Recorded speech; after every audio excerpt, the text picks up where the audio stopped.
What's up guys, welcome to today's video.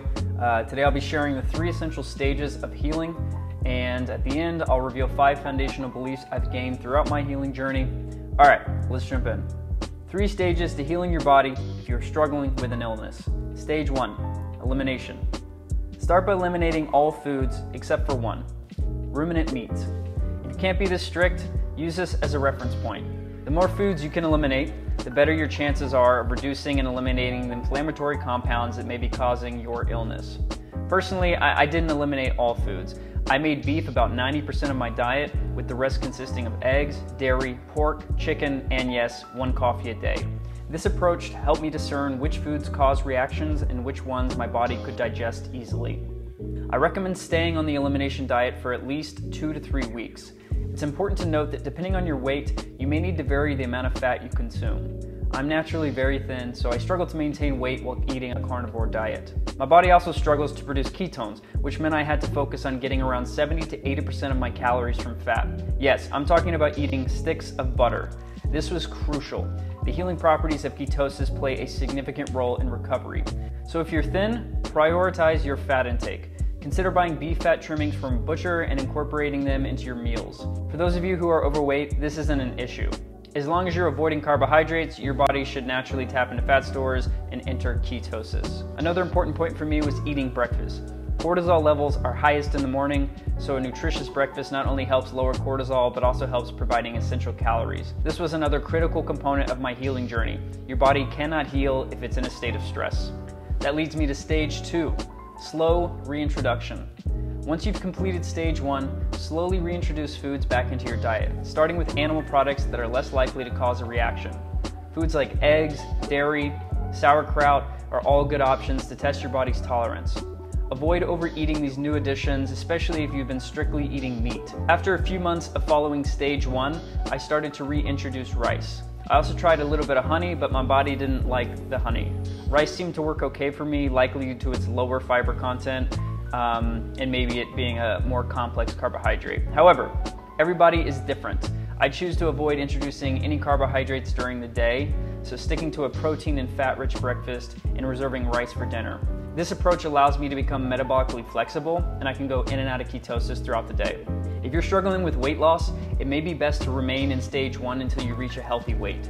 Staying on the carnivore diet for at least 3 weeks is essential, and ideally you would maintain it for a few months. For some, it could take up to 2 years to recover from an autoimmune disorder. It really is, dependent on where your health is. Everybody's different. You really got to find out for yourself. Now, it's important to say that staying in a state of ketosis during that healing process is essential, because what it does is it creates short-chain fatty acids that support intestinal barrier integrity, mucus production, and really just protects from gut inflammation. So if you are still in that state of healing, you're going to want to stay in ketosis, and potentially as you reintroduce foods, stay in ketosis as well. For me, I was able to reintroduce rice and not seem to have any negative effects, but again, I also am thinner and I stay in ketosis during the day because I don't eat carbohydrates until my very last meal. This leads us to stage 3, homeostasis. This stage, many die-hard carnivores might argue against it. But for me, stage 3 represents the ultimate goal, returning to some normalcy in your eating habits. This stage doesn't mean reverting back to the processed foods that may have contributed to your illness. Instead, it's an opportunity to enjoy life a bit more. I believe that a healthy body should be resilient enough to handle occasional treats like a piece of fruit without having a major setback. I'm not talking about reintroducing Coca-Cola or anything like that, but those with severe autoimmune issues may need a different approach in this stage, so it's important to listen to your body and recognize that we're all on different journeys.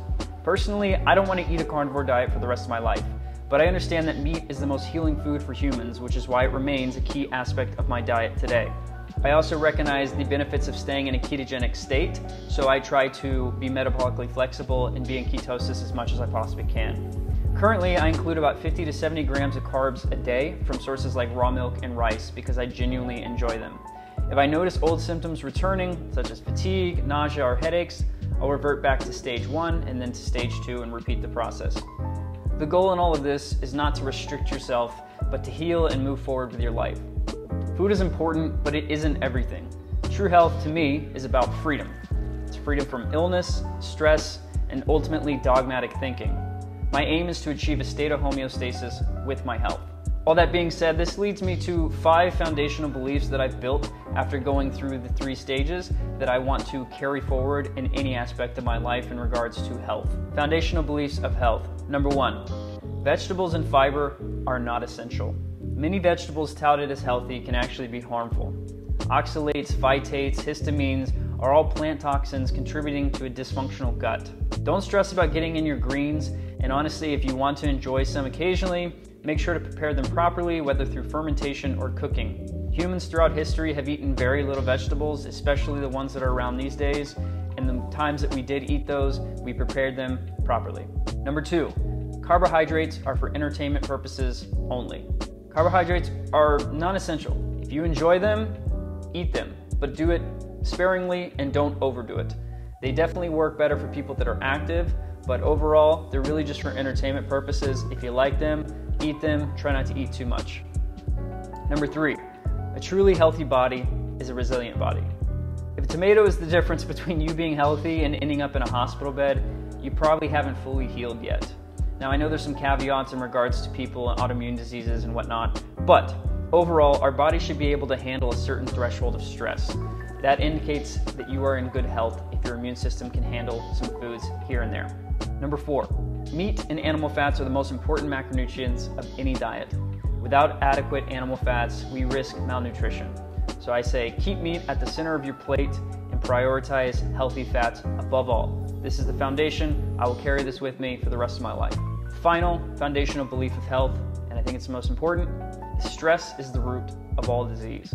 Reducing physical, mental, and emotional stress is essential for a healthy life. Because stress is so important and it's such a foundational aspect of our health, I'm actually going to dive into this more specifically in a video coming soon. So I will stop there, but I just want to say thanks for watching, guys. Please like, subscribe, and leave some comments below. Let me know how you guys are on your healing journey and what has helped you, and I hope you have a great day.